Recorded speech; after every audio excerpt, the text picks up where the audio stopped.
عن ابن عمر رضي الله عنهما قال: أخذ رسول الله صلى الله عليه وسلم بمنكبي فقال: كن في الدنيا كأنك غريب أو عابر سبيل.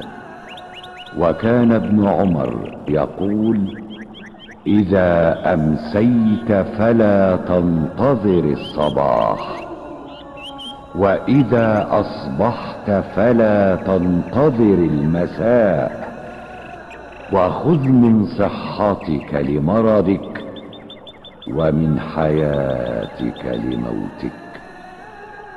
رواه البخاري. Od Ibn Omera radijallahu anhu prenosi se da je kazao: Allahov poslanik sallallahu alejhi ve sellem uzeo me je za ruku i rekao: budi na ovom svijetu kao da si stranac ili putnik.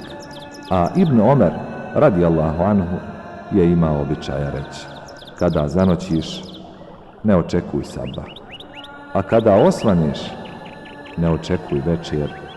Od svog zdravlja uzmi za svoju bolest, a od svog života za svoju smrt. Ovu predaju bilježi Buhari.